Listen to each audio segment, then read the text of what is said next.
good. Thank you, Warren, for the introduction. And for those who came in a little bit later, greetings from Dubai.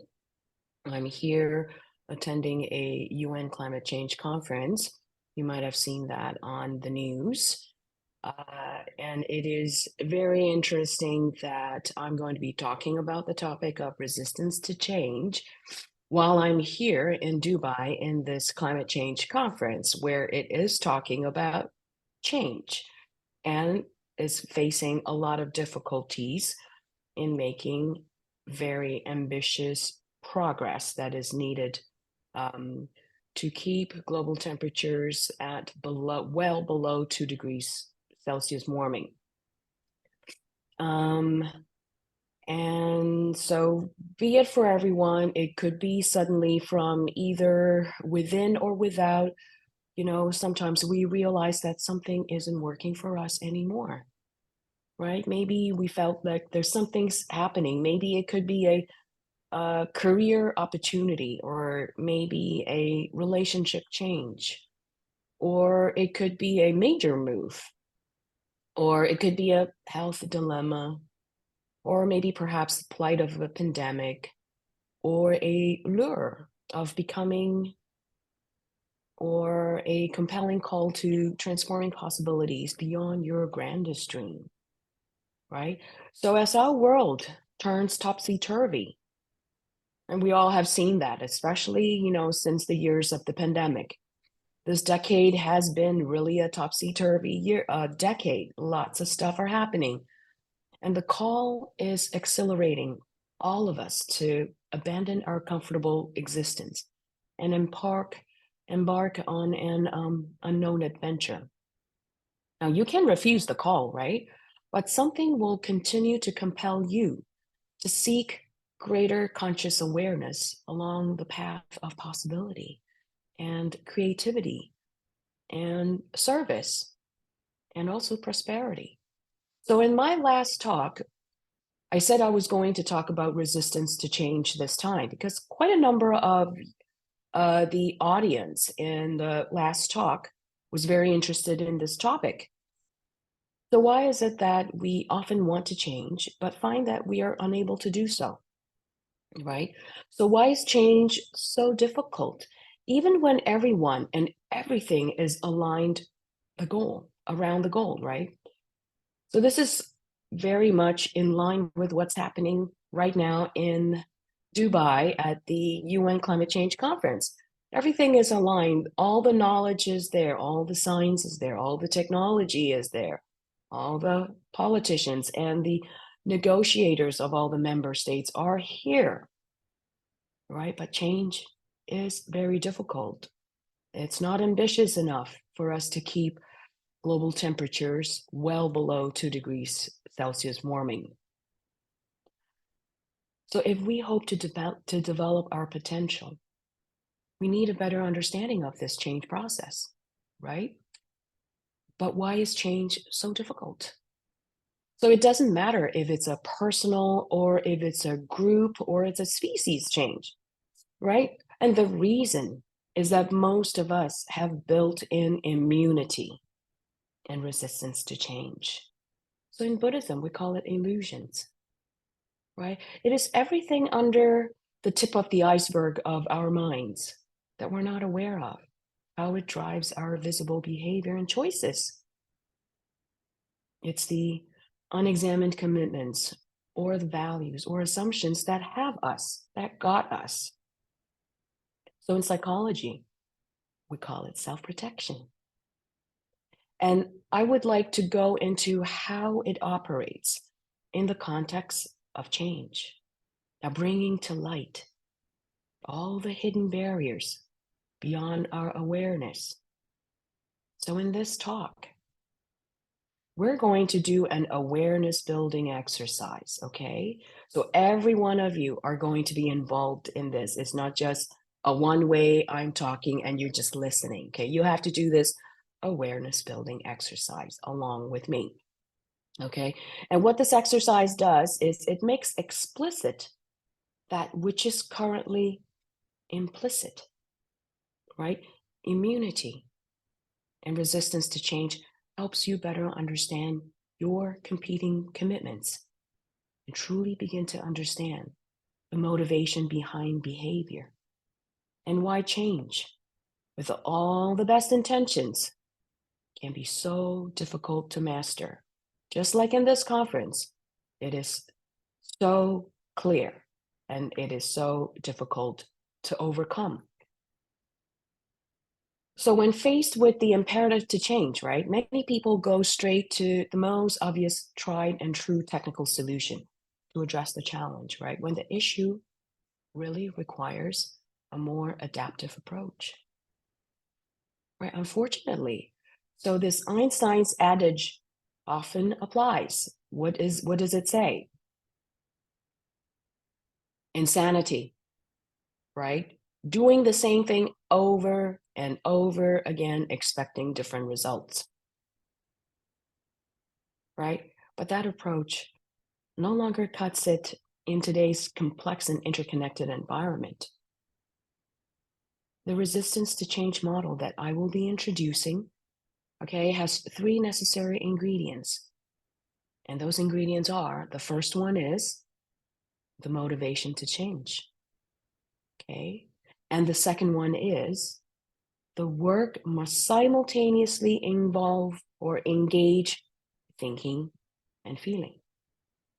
Okay, it's not just thinking, but it's thinking and feeling. So it's the head and the heart. And the work is also simultaneously about mindset and behavior. So resistance to change is not just a behavioral change. It is also a mindset change. It is making the explicit or making explicit the implicit. Now, we're going to start with a poll, okay? So you see the QR code at the lower left hand. So if you have your phones, you could scan that in and that will bring you into the poll. I will give you 4 statements and I want you to rank it in the order of importance, okay? So what's the question that I'm going to ask you? How I feel when I fail to change, okay? So how I feel when I fail to change. Here are the 4 statements. On the scale of 1 to 4, you rank them in the order of importance. The first one is, I suck. I'm hopeless. I can't do anything right. And the second one is, I shouldn't try something new.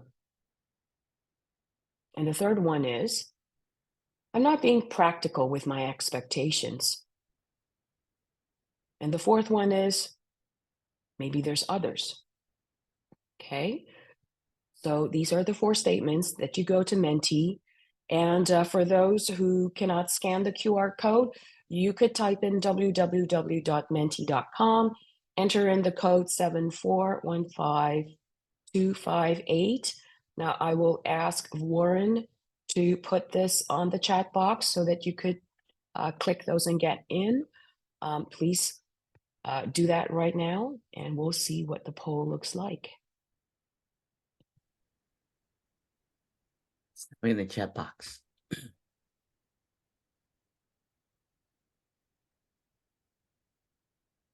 And for those of you that are zooming in via Facebook Live, feel free to do the same. And then you can interact with me via the commenting section.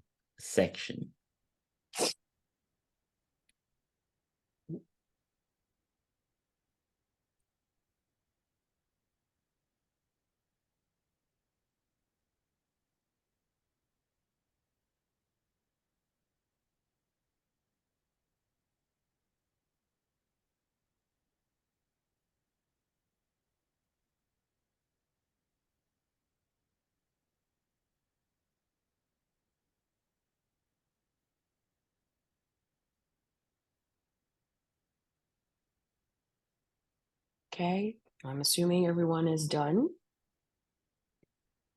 All right, so let's have a look at the outcome. So the first one that everyone feels in the rank in the first order, I am not being practical with my expectations. That's a very good indication.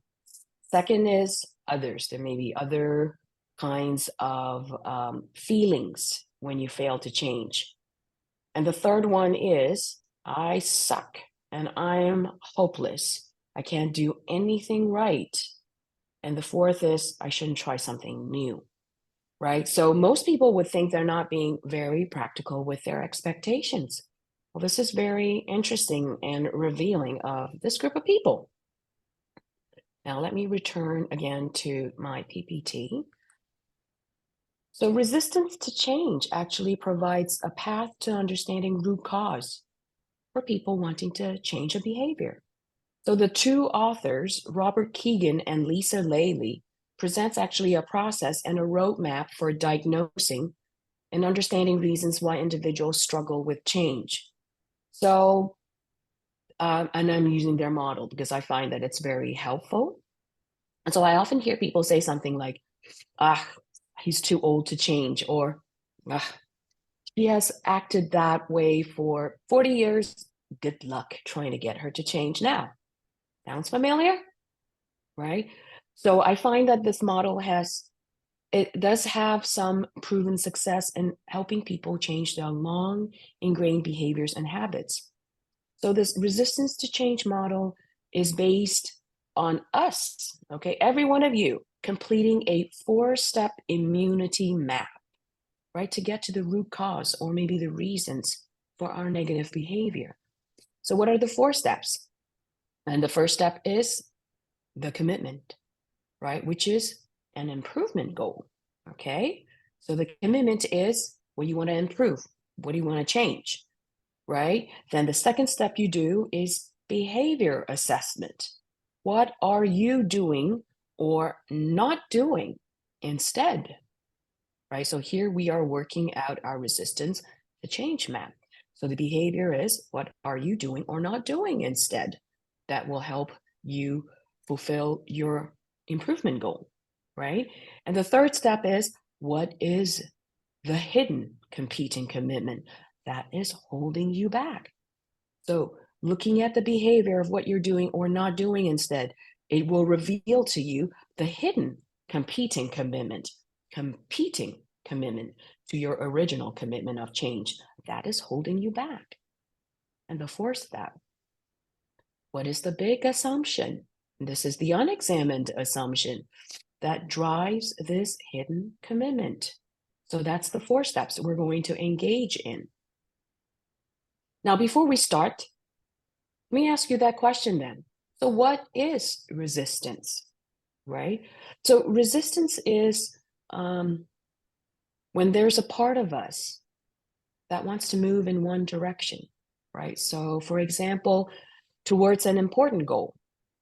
And at the exact same time, there is a part of us that is unconsciously driven, right? To actually accomplish a goal that is in opposition, right? With the very important goal we want to accomplish, right? So if you don't see your resistance, you will continue to be stuck. So, like we're coming to the end of the year, and usually at the end of the year, right, on New Year's Eve, we make New Year's resolution. How many of you here actually fulfill your New Year's resolution? Probably not a lot, right? So it's like the New Year's resolutions that you make at the end of the year and you never fulfill. And what happens after that? And then you beat yourself up for your failure to change. So what you have is a version of a foot on the gas pedal and a foot on the brake at exactly the same time. Lots of energy going on in this resistance and immunity. You'd be very surprised when it is revealed to you and you could see the kind of energy that is put into the resistance.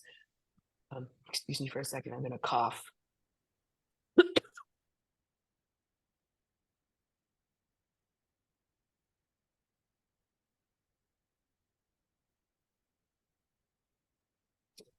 All right, caught a cold.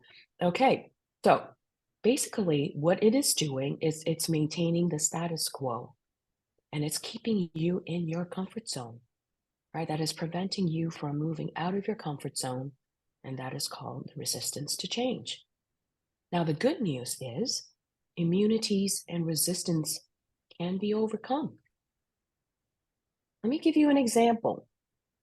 Right? So a person who wants to delegate better will have one foot on the gas, right? And then at the exact same time, the person may have a commitment to, for example, not losing status or no longer being the go-to person, or no longer being the person to accomplish the goal. So that is the foot on the brake, right?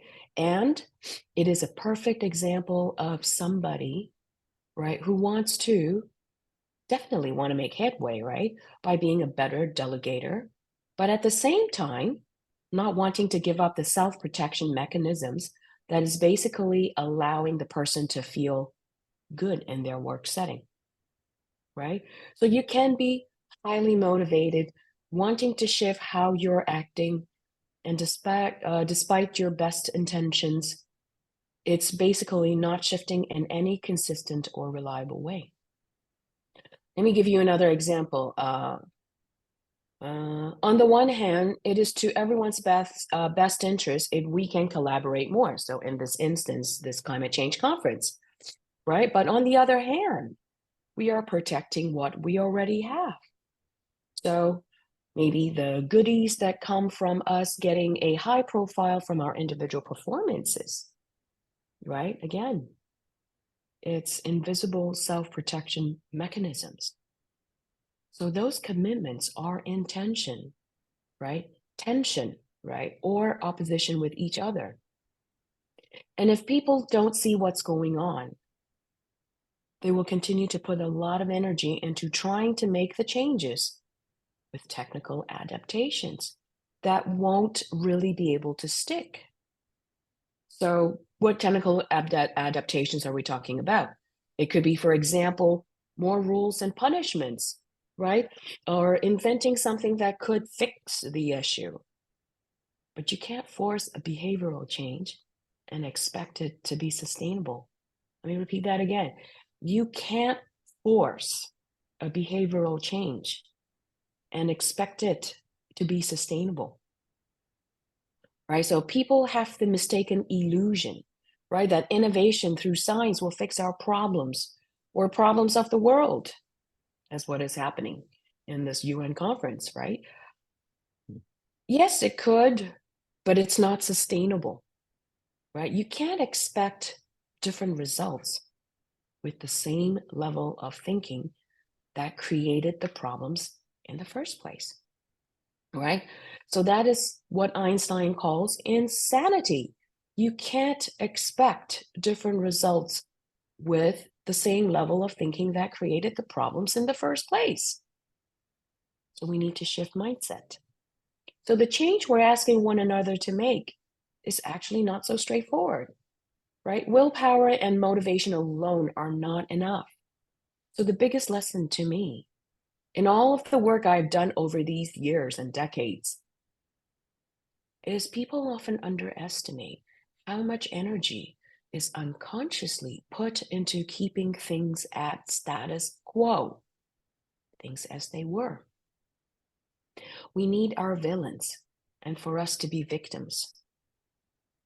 We have a package that we have crafted and conditioned and, oh my God, maintained zealously of who we think we are. And that we are unwilling to let go of.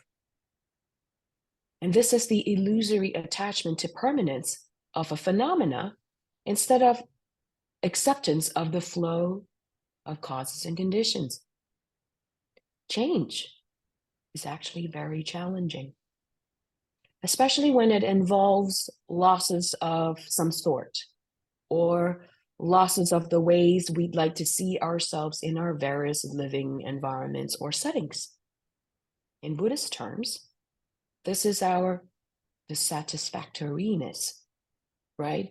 Ignorance of what are the invisible drivers of our behavior and choices, plus the fear of the unknown.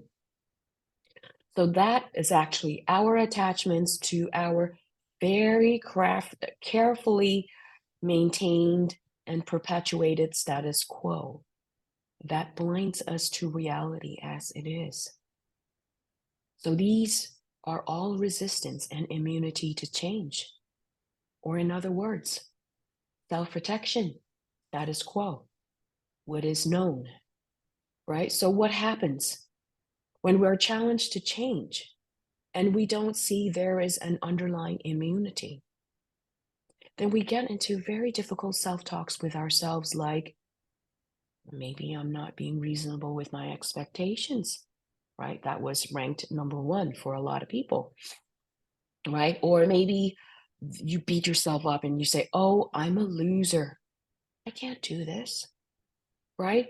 And then we make attributions about others like, we can't really count on them, right? Or maybe they didn't mean it when they say they're going to do so and so and so and so and such and such and such for me, villainizing other people. I'm a loser, making ourselves a victim. Sounds familiar? Right? So these harsh judgments, right, come from our misunderstanding about the dynamics of change. Change takes time because we are actually disassembling, right? Disassembling the ways we protect ourselves. Let me repeat this again.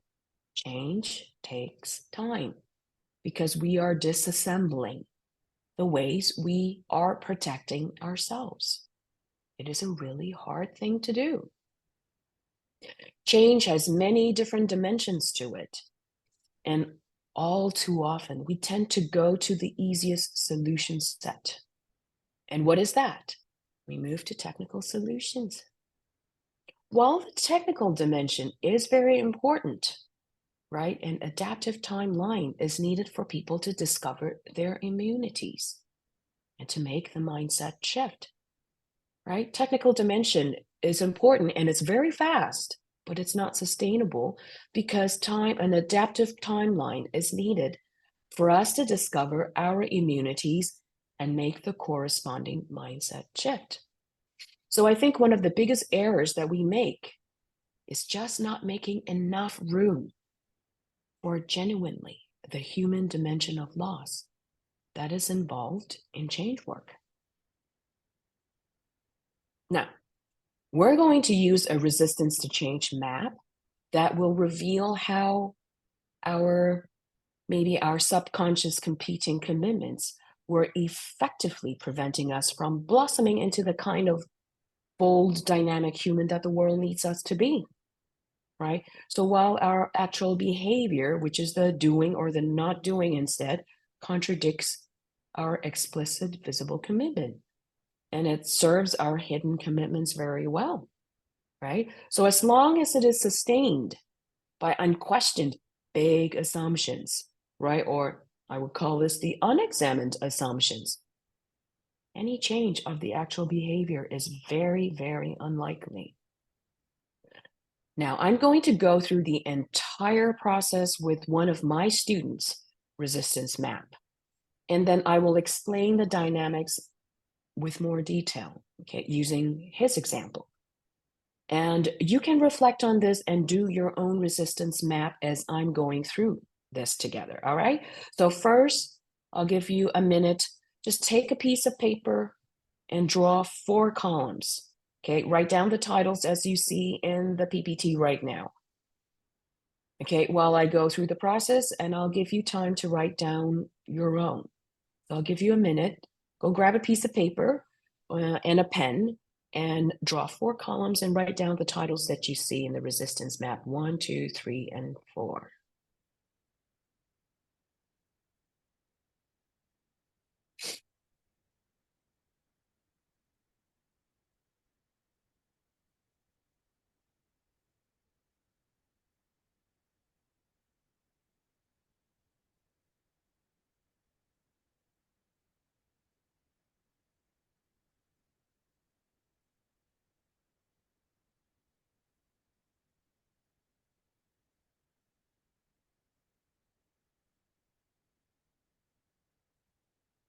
Okay, I'm assuming everyone's got your paper and you have already written down the 4 columns and their titles. Okay, so I'm going back to the example, the resistance map of one of my students. Now, I'm going to call this student, just for the sake of ease, I'm going to call this student Warren. Okay, Warren, I'm not referring to you, okay? But I'm just going to call this student Warren. So I asked Warren to first articulate a visible commitment, right? Something he clearly want to achieve because he recognizes that it is vital to his continued success and advancement, right? So this is what Warren wrote. Now, his commitment right now of what he wants to change, right? So he wants to be more excited and inspired in my work by connecting more with my own passion and trusting more my own distinctiveness. Okay, so this is his commitment to change. This is what he wanted to change. So I'll give you a couple minutes to think and write down what you want to change under column number 1. What are you committed to change? So that is your visible commitment. Please write it down on column number 1.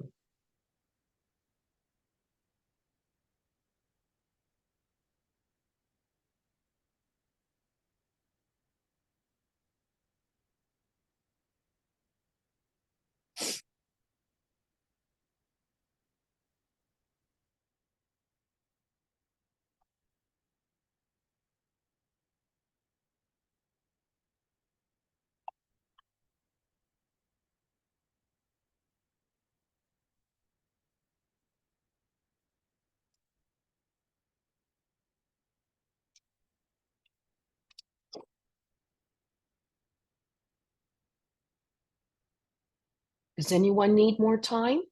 If you need more time, please raise your hand and Warren, let me know.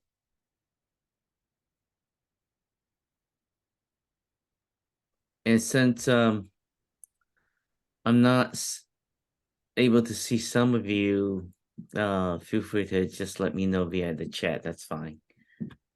What if it's directly to me or to everyone? It's all good.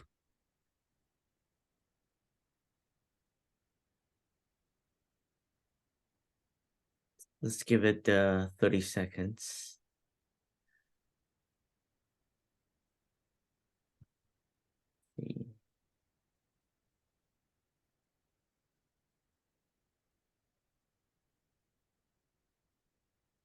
Okay, if there are no raised of hands and Okay, I'm assuming everyone's done.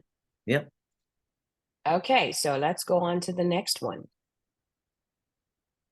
Okay, so the student, Warren, right, then next identifies for column number 2, obstructive behaviors, okay, obstructive behaviors, what he is doing or not doing that works against fulfilling column number 1 commitment. Okay, so this is what Warren wrote. I work at things I am not that interested in because I feel I must, right? He wants to be more excited and inspired, right, in the work by connecting more with my own passion. But then what he is doing right now that's working against column number 1 is he's still doing things that he's not interested in because he feels he must. And the second one that he wrote is, I work in ways that are more routine, right? Or maybe more established because I feel that is what is expected, right? So I work in ways that are more routine and more established because that is what is expected. Instead of trusting in his own distinctiveness, he's doing what everyone is doing what everyone is expecting him to. Okay, so now do yours. And I'll give you a couple minutes to think about this. Now, your resistance map will be as accurate as you are being very honest to yourself. So write down in column number 2 what you're doing or not doing instead.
I'll give you 30 seconds to finish up column number 2.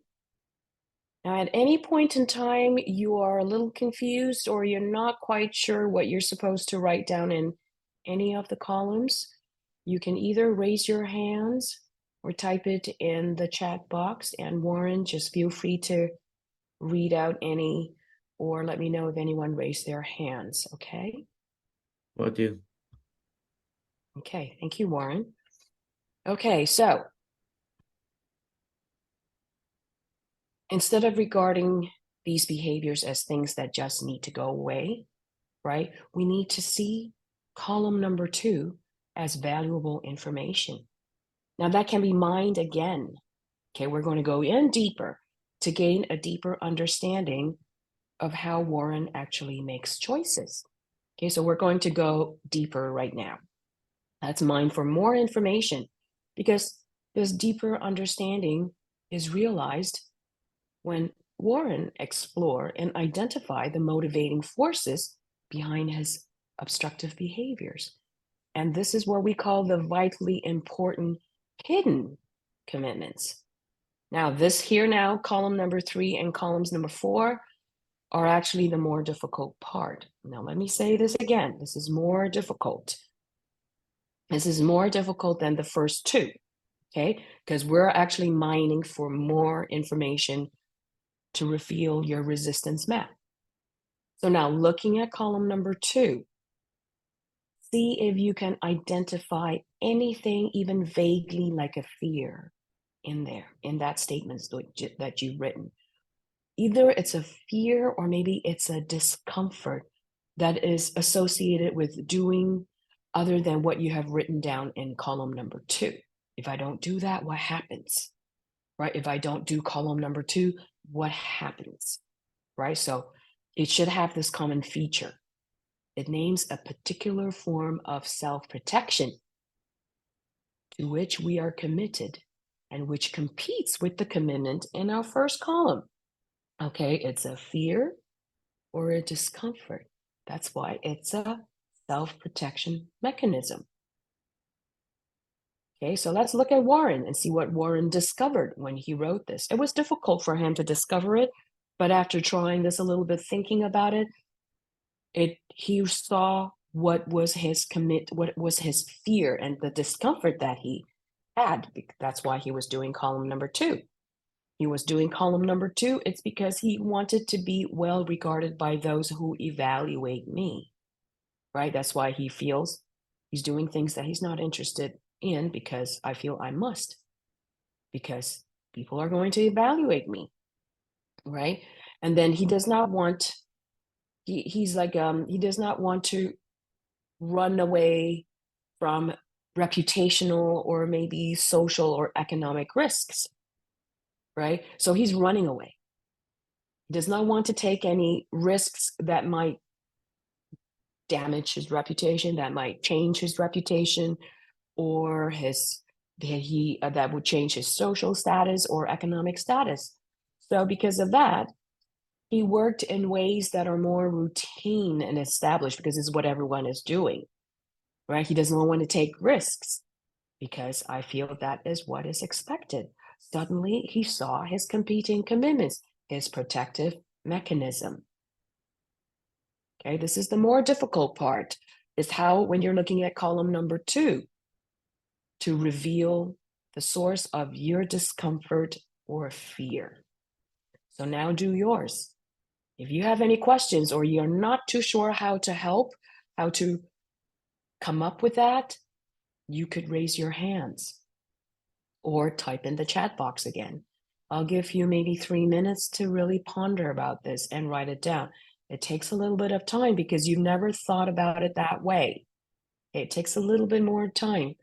It takes you out of your comfort zone. Your protective mechanisms are going to kick in, right? But looking at column number 2, try to see 老师, what's the Debbie raised fear. her hand, I believe. Oh, great. Perfect. Okay, Debbie, go ahead. Ask your question. It's stuck, Pastor. Hi. Thank you.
Does anyone need more time? We're a little bit stuck. Anyone? So you nodding your head, Debbie, does that mean that you need more time or are you okay? Okay. Okay, now thank you. Okay, got it. It's okay? Great. Okay. Usually columns number 3 and 4 are difficult, but then you're mining for a lot more information and making the implicit explicit. Okay, and also, oh, sorry, I forgot one more. And what Warren realized too, his hidden competing commitment is he tries not to look unsuccessful. So when you're trying something new, usually you have to make a lot of mistakes in the beginning, right? Until you master that skill. So he does not want to look unsuccessful. So that's how it is preventing him from, trying something new, something that excites him and inspires him in his work. Okay, so let's go on to the next one. And also not pushing an unknown or unproven trail, right? He does not want to try anything new. So he revealed to himself actually here 4 hidden competing commitments that he did not notice. So actually, if you look at this is the beginning of your protective mechanisms. Okay, so now finally, the resistant map right now invites Warren to delve one step deeper. Okay, and what is this one step? This very difficult one is to surface the big and unexamined assumptions behind column number 3, which is the hidden commitments. There is still something, some worldview that he was holding that supports this competing commitments. Okay, so what is it? So here he finally found it. I assume my safest route to success is to perform exceptionally well in ways that are expected and well established. So that's why he thinks about, he wants people to regard him well, because people evaluate him. He does not want to take any risks. He does not want to look unsuccessful. He does not want to push anything that is unknown or an unproven trail, because his safest route to success is what he noticed as he mined deeper, is to perform well in ways that are expected and well established. And then his next big assumption is, I assume that if I'm not highly regarded, right, that people don't look up to me, I will be a failure. So these unspoken and often unconscious assumptions are the ultimate source of anxiety. So these are shaping Warren's obstructive behaviors, his self-protection mechanisms. And it can be a gateway to substantial and lasting change and great leaps forward in Warren's development if he could fulfill number 1. Right? Oop. Yeah. Okay, so now look at what you have in your 3rd column. Okay, and brainstorm all the possible assumptions a person who had such commitments in column number 3 might hold. Okay, brainstorm all possible, assumptions. If a person that has column number 3, right, what kind of assumptions do they hold? So enter this in your 4th column. I will give you a little bit more time because columns 3 and 4 takes a lot more time for you to reveal. Okay, so be patient. It might be difficult to see it now. It can be also quite uncomfortable, but it's your protective mechanism that is being revealed now. So hang in there. I'll give you another 3 or 4 minutes to brainstorm all possibilities of what you think the assumptions are for the hidden competing commitments in column number 3.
So is everyone done, or you need a little bit more time?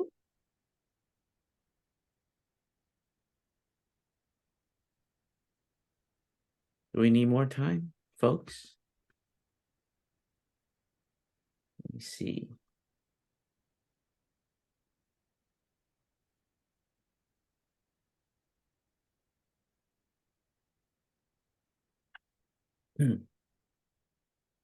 Okay, looks like everyone's okay. I All right. think so. Yeah. Okay, so I will continue. So what you have just done is what we call the immunity X-ray. Okay, it's an immunity X-ray. So what does this do? It actually offers a schematic representation of the way a person is handling. It's not an acute or an episodic anxiety, but this is how we handle a constant, if unrecognized, anxiety that is running continuously through his or her life. Okay, it's an X-ray of immunity. So this psychological system of countervailing forces is geared to self-preservation. Okay, it is geared to self-preservation. If you look even at the example right now and you see on the screen, Warren's example, you could see very clearly how it is geared to self-preservation. And this is our invisible self-protection. It preserves, it's preserving, our equilibrium of this illusory permanent self-identity, right? So let's look at this from Warren's worry map. Okay, so the first thing is there is a hidden tension, as you can see columns number 1 and number 3, right? This column number 1, your visible commitment, is what you're committed to change. It's the foot on the gas pedal, right?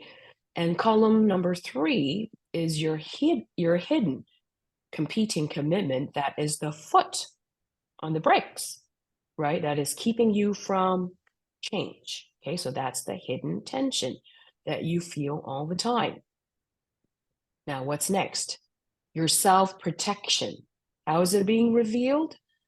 It is column number 4, the big assumption. This is implicit that you did not realize. These assumptions that you hold in as your worldview, your self-protection, that leads to the behavior that you do in column number 2, what you're doing or not doing instead, because this is fulfilling your big assumptions. And you see it? Your self-protection. Okay, this is leading to this behavior. All right, so the next step of looking at this is you could see from columns number 3, because of this big assumption and your competing commitment, right? It will lead to the resistance to change. Okay, so can you see this?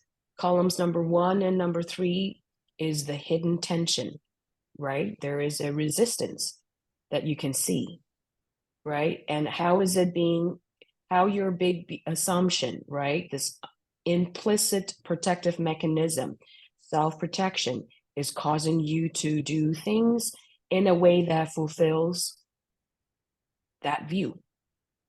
Okay, so if you look at this further, this is what we call the worry map, right? The hidden tension, the self-protection, and the resistance is called the worry map. And that gets you, right? It gets you every single time you try to make changes, your big assumptions, your competing commitments, so that causes you to do and not do things to bring change. I hope you see that, right? So when our resistance and immune system, right, rejects new material, so whether, in our body it's a new organ, or or psychologically it's a new belief, right? So new material that we actually acquire to heal or maybe even to thrive, it feels that it's put us in danger, right? So in those instances, right, the immune system is no less focused on protecting ourselves, right? It's just making a mistake. It's still protecting ourselves. It just is making a mistake. It just does not understand that it must alter its code, It does not understand that, ironically, right? So ironically, what happens is it is working that, when it's working to preserve us, it's actually putting us at serious risk, right? But fortunately, this misguided immune systems can be overcome because you see now you're worry map. And we're going to take steps in challenging this big assumption and making that shifting in the mindset. So we have to understand how our immune systems have been giving us relief from anxiety, right? But it's at the same time creating a false belief that certain things are impossible for us to do, when in truth, our visible goals may be completely attainable, right? So this worry map, right? This resistance to change map could help us to systematically consider our hidden beliefs, right? And then replace this false, either it's false or it's overly restricted beliefs with new beliefs, right? So this work proceeds at, whatever pace we can accommodate. You don't have to try to do the quick fix and just like snap of your finger, you're going to change that assumption. No, you got to give yourself time and do it in a pace that you can accommodate, right? So, because quite often we can surprisingly redraw, right? Redraw our immunity systems within a few months. Now, I'm not saying within like 5 minutes or 10 seconds or a day or two, right? I'm saying within a few months, you could redraw your immunity systems by bringing our big assumptions, column number 4, more into harmony with our visible commitments, which is commitment number 1. However, we should note that the goal is never to destroy our immune system. It's not saying like, oh, it's column number 4, bad, so we got to destroy that, right? Because this immune system is an essential part of who we are and also must be acknowledged and honored and healthily incorporated in each of our development pathway, right? I repeat again, development pathway. It is a journey. It's not a thing that you need to get rid of. It's not like a cancer you need to get rid of. It's a development that you go through. It's a journey. So if you want to destroy it, in Buddhist terms, we call it aversion, right? You don't like it, you get rid of it, right? And if you want to hold on to it, in Buddhist terms, we call it attachment, right? You like it and you don't want to let it go. The objective is to help us see how we might consciously modify our psychological immune systems to continue to provide essential internal protections while also permitting the accomplishment of our stated goals, right? So progress, your internal protections continue to adapt and grow. That is in line with column number 1, which is your desire to change, right? So in Buddhist terms, we call it the middle way. You don't try to destroy it. You don't try to hold on to it.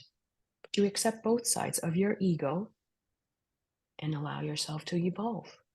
And you move on without hate and without fear and without anxiety.